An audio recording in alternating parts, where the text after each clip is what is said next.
అయితే 10 రౌండ్లలో కౌంటింగ్ పూర్తి చేస్తామని ఆర్వో కర్ణన్ తెలియజేశారు. కౌంటింగ్ కోసం మొత్తం 186 మంది సిబ్బందిని కేటాయించినట్లుగా వెల్లడించారు. ఫలితాలను ఎప్పటికప్పుడు ఎన్నికల సంఘం వెబ్సైట్లో పొందుపరుస్తామని, అంతేకాకుండా మీడియాకు ప్రత్యేకంగా ఎల్ఈడి స్క్రీన్లను ఏర్పాటు చేస్తామని తెలిపారు.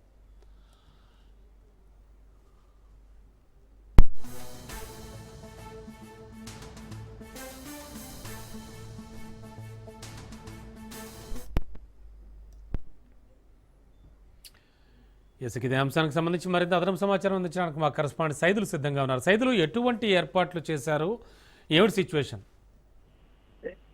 రమణ, రేపు జూబ్లీ హిల్స్ ఉప ఎన్నిక కౌంటింగ్ ఉదయం 8 గంటలకు యూసఫ్గూడలో ఉన్నటువంటి కోట్ల విజయభాస్కర్ రెడ్డి స్టేడియంలో ప్రారంభం అవుతుంది. అయితే 10 రౌండ్స్ లో ఈ యొక్క కౌంటింగ్ పూర్తవుతుందని ఎన్నికల అధికారి కర్ణన్ తెలపడం జరిగింది. అయితే 42 టేబుల్స్ ఏర్పాటు చేయడం జరిగింది. అయితే ఒక్కో రౌండ్ కి 42 ఈవీఎంలు కౌంటింగ్ పూర్తవుతుంది. అయితే మనకి గంటలోనే ఒక క్లారిటీ కూడా వచ్చే అవకాశం ఉంటుంది విజేత ఎవరనేది. ఎందుకంటే ప్రతి రౌండ్ లో 42 ఈవీఎంలు లెక్కిస్తారు కాబట్టి మనకి 5-6 రౌండ్లకు వచ్చేసరికి చాలా క్లారిటీ కూడా వచ్చేస్తుంది. 10 రౌండ్లోనే మనకి అభ్యర్థి ఎవరు గెలుస్తున్నారు అనేది కూడా తెలిసిపోతుంది. సో ఇక మనకి ఉదయం 8 గంటలకి ఈ యొక్క కౌంటింగ్ ప్రక్రియ ప్రారంభమవుతుంది. దానికి సంబంధించి అన్ని ఏర్పాట్లు కూడా ఎన్నికల అధికారులు చేయడం జరిగింది. స్ట్రాంగ్ రూముల వద్ద ఈవీఎంలను భద్రపరిచారు. సో సిఆర్పిఎఫ్ బలగాలు, కేంద్ర బలగాలు ఆధీనంలో ఈ యొక్క స్ట్రాంగ్ రూములు ఉండనున్నాయి. స్టేట్ పోలీసు వాళ్ళు కూడా మనకి ఎప్పటికప్పుడు ఈ యొక్క పెట్రోలింగ్ వెహికల్స్ తో పహారా కాస్తూ ఉన్నారు కోట్ల విజయభాస్కర్ రెడ్డి స్టేడియం చుట్టూ కూడా. ఎందుకంటే అనుమానితులు ఎవరున్నా కూడా వారిని వెంటనే అదుపులోకి తీసుకుంటున్నారు. సో దాని తర్వాత ఇక ఇప్పటికే సీసీ కెమెరాలు కూడా పెద్ద మొత్తంలో ఏర్పాటు చేయడం జరిగింది. సో ఇక అభ్యర్థి అంట ఒక 4 మాత్రమే లోపలికి అనుమతిస్తారు. సో వారికి కూడా పాసులు జారీ చేయడం జరిగింది. మీడియాకు కూడా పాసులు జారీ చేయడం జరిగింది. పాసు ఉన్న వారిని మాత్రమే లోపలికి అనుమతిస్తారు. ముందుగా మనకి 8 గంటలకి ప్రారంభమైన తర్వాత 1, 2, 3 రౌండ్లలోనే క్లారిటీ వచ్చే అవకాశం అయితే కనిపిస్తుంది. సో ఇక మనకి దానికి సంబంధించి ఏర్పాట్లన్నీ కూడా కోట్ల విజయభాస్కర్ రెడ్డి స్టేడియంలో అన్ని కూడా పూర్తి అయ్యాయి.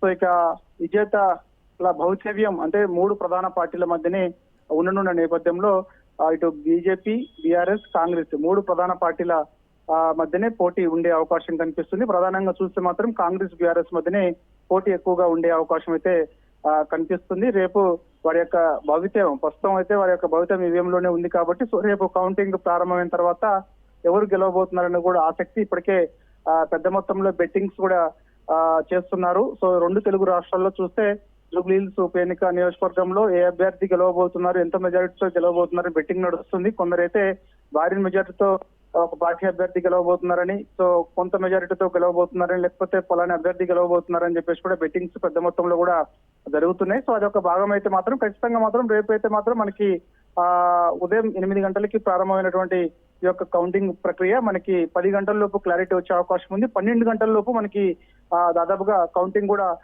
పూర్తయ్యే అవకాశం ఉంటున్నట్టు కూడా మనకి ఎన్నికల అధికారి కర్ణన్ ఈ రోజు మీడియా సమావేశంలో వెల్లడించడం జరిగింది. సో ఇక ఇప్పటికే అందుకు ఏర్పాట్లు కూడా చేశామని కూడా చెప్తున్నారు. మొత్తం బారికేడ్స్ కూడా ఏర్పాటు చేసి సో ఎవరిని కూడా లోపల అనుమతించకుండా సో అక్కడ మనకి 144 సెక్షన్ కూడా అమల్లో ఉంటుందని చెప్పేసి కూడా ఎన్నికల అధికారి కర్ణన్ మీడియాకు కూడా చెప్పడం జరిగింది. సో అందుకు సంబంధించినటువంటి ఏర్పాట్లు కూడా పోలీస్ శాఖ ఆధ్వర్యంలో ఏర్పాటు చేయడం జరిగింది. సో విజేత ఎవరైనా సరే ఎప్పటికి కూడా యూసఫ్ కూడా స్టేడియం చుట్టూ కూడా మొత్తం కూడా మనకి 144 సెక్షన్ అమల్లో ఉంటుంది కాబట్టి సో ఎవరు కూడా ఇక్కడ ఏరియాలలో దాదాపుగా మనకి 200 మీటర్స్ పరిధిలో ఈ యొక్క 144 సెక్షన్ అంటే చుట్టూ ఉంటుంది కాబట్టి సో ఇక అభ్యర్థికి సంబంధించినటువంటి కార్యకర్తలు ఎవరైతే ఉంటారో వారందరినీ కూడా ఎవరు కూడా అక్కడికి రాకుండా పోలీస్ శాఖ ఆధ్వర్యంలో గట్టి బందోబస్తు కూడా రేపు ఏర్పాటు చేయబోతున్నారు. సో ఉదయం 8 గంటలకి యొక్క కౌంటింగ్ ప్రక్రియ ప్రారంభమవుతుంది కాబట్టి మొత్తం 42 టేబుల్స్ ఏర్పాటు చేశారు. ఒక్కొక్క టేబుల్ కి ఒక్కొక్క ఈవీఎం ఉంటుంది. 10 రౌండ్లోనే మనకి దాదాపుగా 10 రౌండ్లోనే కంప్లీట్ అవుతుంది. సో విజేత ఎవరన్నా కూడా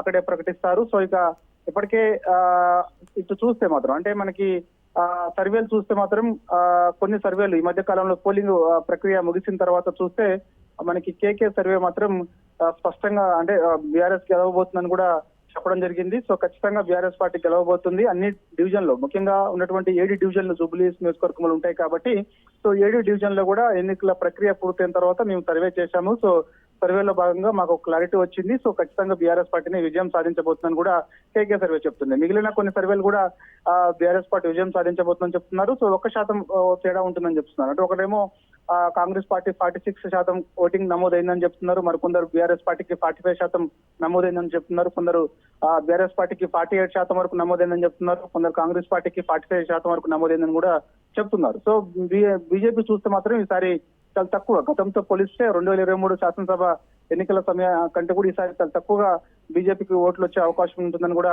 సర్వేలు చెప్తున్నాయి. 8% వరకే బీజేపీకి ఓటింగ్ పడిందని కూడా సర్వేలను కూడా చెప్తున్నటువంటి పరిస్థితి కనిపిస్తుంది. సో ఏదేమైనా సరే ఇక అందరూ కూడా చాలా ఉత్కంఠంగా ఎదురు చూస్తున్నారు. ఆసక్తి కూడా 2 తెలుగు రాష్ట్రాల్లో ఆసక్తి, ఇటు బీఆర్ఎస్ పార్టీ కూడా ఎంతో ఆసక్తిగా ఉంది. సో మేము ఖచ్చితంగా గెలుస్తామని చెప్పేసి కూడా ఒక పక్క బీఆర్ఎస్ పార్టీ ధీమా వ్యక్తం చేస్తుంది. మరోవైపు కాంగ్రెస్ పార్టీ కూడా మేము అధికారంలో ఉన్నాం కాబట్టి కాంగ్రెస్ పార్టీ అధికారంలోకి వచ్చి 22 నెలలు కావస్తున్న నేపథ్యంలో చేసినటువంటి అభివృద్ధి, సంక్షేమం ఇవన్నీ చూసి ఖచ్చితంగా మాకు ప్రజలు కాంగ్రెస్ పార్టీకి ఓటేస్తారని చెప్పేసి వారు ధీమా వ్యక్తం చేస్తున్నారు. స్వయంగా ముఖ్యమంత్రి రేవంత్ రెడ్డి రంగంలోకి దిగారు, ఎన్నికల ప్రచారం నిర్వహించారు. మంత్రులందరూ కూడా ఎక్కువగా ప్రచారం నిర్వహించారు, అది అందరికీ తెలిసిన విషయమే. సో బీఆర్ఎస్ పార్టీ కూడా పెద్ద ఎత్తున ప్రచారం చేసింది.